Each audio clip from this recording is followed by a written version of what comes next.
Let me see your hands. What's going on here? My hands are right here. I'm Special Agent Carson, FBI. This is my badge and ID. Yeah, that's cute. Fake as hell. Put your hands on the car. Yeah, sir, you can call it in right now. There's a number I'm on not the back. calling anybody. Turn around. Hands behind your back. Verify the credentials. I'm law enforcement. You're impersonating a Fed. It's a felony. What started as a routine patrol inside a public parking structure turned into a career-altering incident when an officer decided a man holding a federal identification card did not belong there.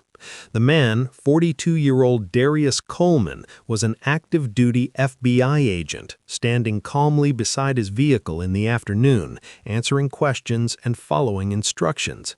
Instead of triggering a routine verification, the federal ID became the source of suspicion. Within minutes, protocol was set aside, assumptions took over, and decisions made inside that concrete garage would later be reviewed far beyond the responding officers, leading to consequences no one on scene appeared to anticipate. Before we go any further, comment where in the world you are watching from, and make sure to subscribe because tomorrow's story is one you don't want to miss. Officer Daniel Hargrove, a patrol officer with the Brookside Police Department, was on afternoon duty when he initiated contact. Hargrove was in his mid-30s and had several years on the job, piling up complaints about prejudice and bias treatments over the years. He was known within his department for his roughness and sketchy behaviors. His body camera was already recording when he exited his patrol vehicle and approached a man standing near a parked car. Hargrove did not have a call for service, a reported crime, or a description matching a suspect. The contact was based solely on his observation and personal judgment. The man Hargrove approached was Darius Coleman, age 42. Coleman was an active-duty FBI special agent with more than a decade of federal law enforcement experience. His background included joint task force work, surveillance operations, and extensive training in de-escalation and lawful civilian encounters. At the time of the stop, he was off-duty and not engaged in any official activity. "Hey," Hargrove said. Coleman turned toward him. "Problem, officer?" "What are you doing here?" Hargrove asked. "Loading my car," Coleman replied. His tone was calm and direct. Hargrove looked briefly at the vehicle, then back at Coleman. "This is a municipal structure. Who do you work for?" Coleman reached into his jacket slowly and removed his wallet. "I work for the federal government," he said, holding out a federal identification card. Hargrove leaned forward but did not take it immediately. He examined the card from a short distance. "What's that?" he asked. "My federal ID." "Federal how?" Hargrove said.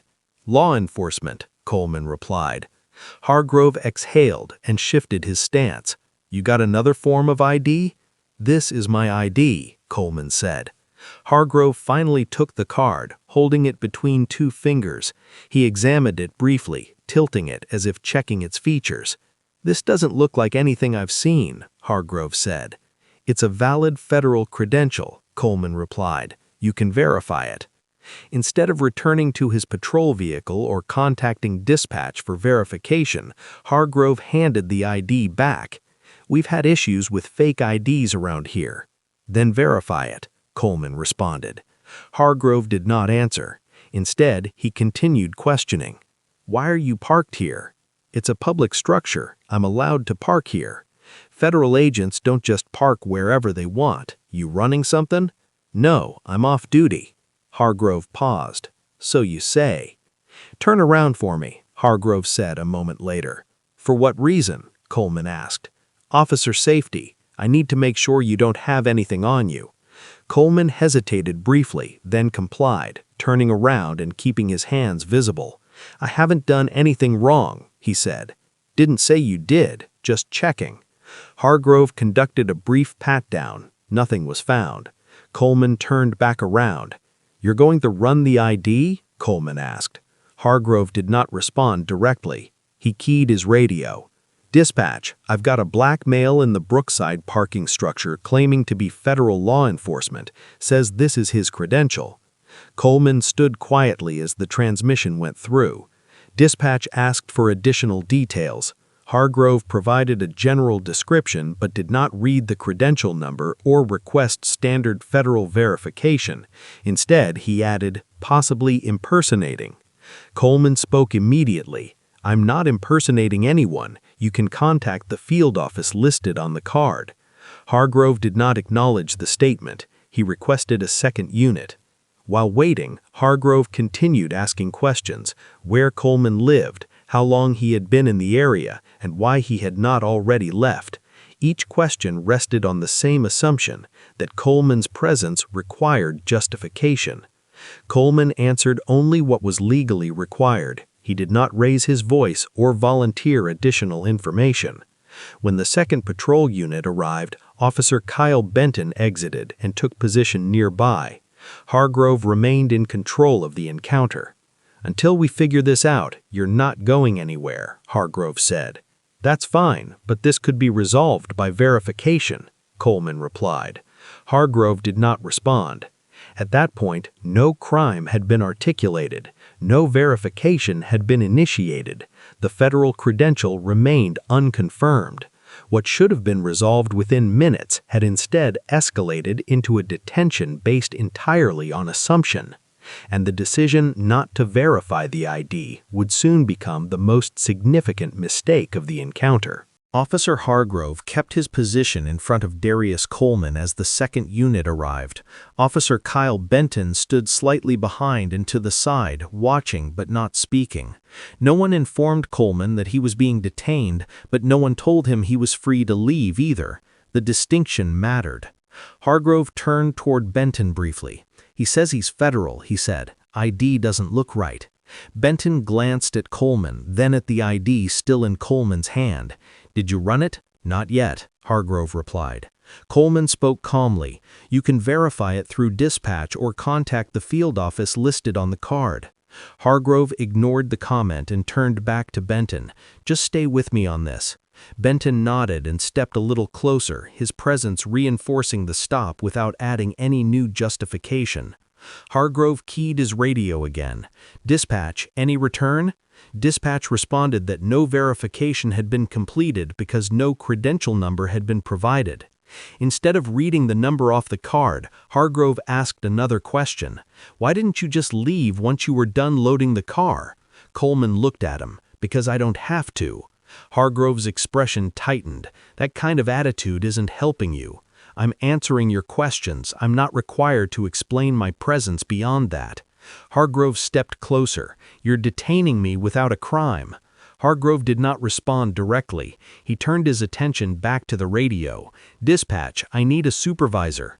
While waiting, Hargrove continued talking. He questioned the authenticity of the ID again, asked Coleman where he had obtained it, and suggested that impersonating a federal agent carried serious penalties. The questions were framed less as fact-finding and more as pressure. Coleman did not engage with the insinuations. If you think it's fake, verify it. Several minutes passed without verification. Benton shifted his weight but said nothing. The supervisor had not yet arrived. When Sergeant Linda Morales finally came over the radio, Hargrove summarized the situation. I've got a male claiming to be FBI. ID doesn't look legitimate. He's parked in a municipal structure and won't explain why he's here. Coleman immediately responded, addressing the radio rather than the officer. Sergeant, my federal credentials are valid. I'm off duty. You can verify them through standard channels. There was a pause before Morales replied. Officer Hargrove, do you have the credential number? Hargrove hesitated. Not yet. Get the number, Morales said. Run it. Hargrove looked at Coleman, then held out his hand. Give me the ID again. Coleman handed it over without comment. Hargrove read the number into the radio. Dispatch acknowledged and said it would take a few minutes to verify. During the wait, Hargrove continued to question Coleman's conduct. Most real federal agents don't make things this difficult. Coleman replied evenly. Most officers verify IDs instead of escalating. That comment drew a look from Benton, but he still did not intervene. Dispatch came back on the radio. "Stand by," the dispatcher said. "We're confirming through federal channels." The tone of the exchange began to change. Hargrove stopped talking and waited. Benton crossed his arms. Coleman remained where he was, hands visible. Another pause. Then dispatch spoke again. "Sergeant Morales, confirmation received. The credential is valid. The individual is an active FBI special agent." There was a silence for a moment. Morales responded first. "Copy." Hargrove did not speak right away. His posture shifted. He handed the ID back to Coleman without comment. Benton looked between them. Morales came back on the radio. "Officer Hargrove, what's the status of the stop?" Hargrove cleared his throat. "Credential checks out. He's federal." "Then end the detention," Morales said. Coleman turned to Hargrove. "You're free to go." Coleman took the ID and placed it back into his wallet. "So what was the point to all this then?" he said. Hargrove did not respond. Benton stepped back toward his patrol car. Morales added one more instruction over the radio. "Officer Hargrove, I need you to document the stop in detail." "Copy," Hargrove replied. Coleman opened his car door but paused before getting in. "I'll be requesting a copy of the body cam footage," he said. Hargrove looked at him but said nothing. Coleman got into his vehicle and drove out of the structure without further interaction. After he left, Benton finally spoke. "That could have gone bad." Hargrove didn't answer. What had started as suspicion ended with verification, but not before the encounter crossed multiple procedural lines. The body cam footage captured every step: the refusal to verify, the implication of impersonation, the detention without cause. And while the stop itself was now over, the review process was only beginning. The internal review began within 48 hours of the incident. The body camera footage from Officer Daniel Hargrove was flagged after Darius Coleman formally requested a copy and submitted a written complaint through the Brookside Police Department's Professional Standards Unit. The complaint outlined the detention, the refusal to verify federal credentials, and the implication of criminal impersonation without evidence. Sergeant Linda Morales was assigned to prepare the initial report. She reviewed the body cam footage in full, along with radio traffic and dispatch logs. The timeline showed that more than 12 minutes had passed between the initial contact and the moment verification was finally requested. During that time, no crime had been identified and no articulable threat had been documented. Morales noted that Hargrove had initiated the encounter without a call for service and had escalated it without probable cause. The report also flagged his decision to request backup before verification, his use of the term possibly impersonating without supporting facts, and his failure to disengage once no safety concern was present. As part of the review, Hargrove was asked to provide a written statement. In it, he stated that the ID did not appear legitimate and that Coleman's refusal to provide additional explanation raised reasonable suspicion. He also wrote that he believed detaining Coleman was necessary to maintain control of the situation. That explanation was compared directly against departmental policy. The policy required officers to verify identification when presented, especially federal credentials, before escalating an encounter. It also prohibited detention based solely on gut feeling or demeanor. Officer Kyle Benton was interviewed next. Benton confirmed that Hargrove was in charge of the stop and that he did not personally observe any criminal behavior. When asked why he did not suggest verification earlier, Benton stated that he deferred to the primary officer. Dispatch recordings were also reviewed. Investigators noted that Hargrove had not initially provided the credential number when requesting information, and that dispatch had been ready to verify earlier if the information had been given. Within a week, the matter was referred to the city's legal department. Darius Coleman was contacted by a city attorney and offered a meeting. During that meeting, Coleman detailed the encounter from his perspective. He explained that he complied with instructions, identified himself, and repeatedly requested verification. He also made clear that he was not seeking an apology, he was seeking accountability. The FBI was notified of the incident through internal channels. While Coleman was not disciplined in any way, the Bureau requested copies of the body cam footage and the department's internal findings. No public statement was made at that time. As the review continued, investigators looked into Hargrove's prior record. They found multiple complaints alleging unnecessary escalation during stops involving civilians. None of the complaints had previously resulted in formal discipline, but several noted similar patterns: failure to de-escalate and reliance on personal judgment over procedure. Those findings were added to the review file. 2 weeks after the incident, Hargrove was placed on administrative leave pending the outcome of the investigation. He was instructed not to contact Coleman and not to discuss the incident publicly. The department issued a brief internal memo reminding officers of proper verification procedures when encountering federal credentials. No names were mentioned. Local media became aware of the incident after a public records request revealed that an internal affairs investigation was underway.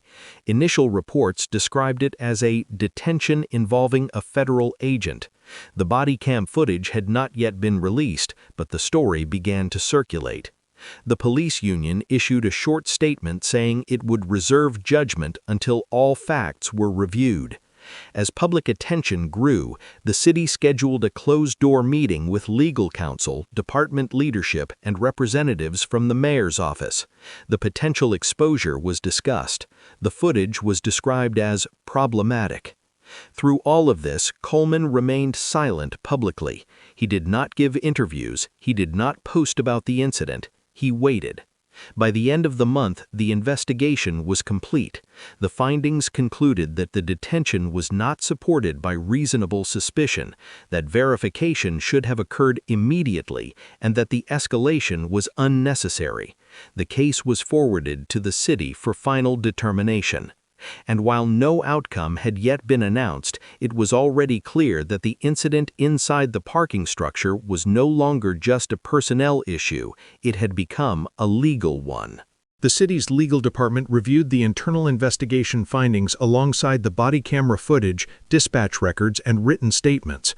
The conclusion was direct. The detention of Darius Coleman was unsupported by reasonable suspicion, verification of federal credentials had been unreasonably delayed, and the escalation violated department policy. Within days of the review's completion, Officer Daniel Hargrove was notified that disciplinary action was being considered. He was interviewed one final time and given the opportunity to respond to the findings. He maintained that his actions were based on officer safety and judgment. The review panel disagreed. Hargrove was formally terminated from the Brookside Police Department. The termination letter cited failure to follow verification procedures, improper detention, and conduct unbecoming an officer. His certification was referred to the State Standards Board for further review. The department released a brief public statement confirming the termination and acknowledging policy violations. It did not mention Darius Coleman by name, but it confirmed that the individual involved was a federal law enforcement agent and that the stop was handled incorrectly. Shortly afterward, Darius Coleman filed a federal civil rights lawsuit against the city, alleging unlawful detention, racial profiling, and violation of constitutional protections. The complaint referenced the body cam footage, the internal investigation findings, and Hargrove's prior complaints as evidence of a pattern of conduct. The city moved quickly to negotiate. Internal emails later disclosed during the proceedings showed concern that the footage would not withstand a jury trial. Legal counsel advised that the probability of losing a trial was high and that damages could exceed expectations if the case proceeded. Less than 6 months after the incident, the city agreed to settle. The settlement amount was $3.8 million. The agreement included a monetary payment to Coleman and a commitment by the department to revise training related to credential verification and civilian encounters. The city did not admit wrongdoing as part of the settlement, a standard provision, but it acknowledged the internal findings that policy had been violated. Coleman did not attend the press conference announcing the settlement. His attorney read a brief statement on his behalf, stating that the case was never about publicity or personal gain, but about accountability and preventing similar incidents. Following the settlement, the the department implemented updated procedures requiring immediate verification of federal credentials and mandatory supervisor involvement before detentions could be extended under similar circumstances. Officer Kyle Benton was not disciplined, though his review noted his failure to intervene. Sergeant Linda Morales received a formal commendation for her handling of the verification once she became involved. The body cam footage was eventually released to the public. Viewers saw what internal reviewers had already documented, a routine encounter that escalated solely because verification was delayed and suspicion was allowed to override procedure. For Darius Coleman, the incident ended without public commentary. He returned to duty and declined further interviews. For the department, the incident became a case study used in training sessions. And for Officer Daniel Hargrove, the stop inside the parking structure marked the end of his law enforcement career, set in motion by a decision that could have been resolved in minutes, but wasn't. One federal ID, one refusal to verify, and consequences that reached far beyond the encounter itself. Do you think the outcome was fair, or should there have been more accountability? Share your thoughts and follow the channel for the next case.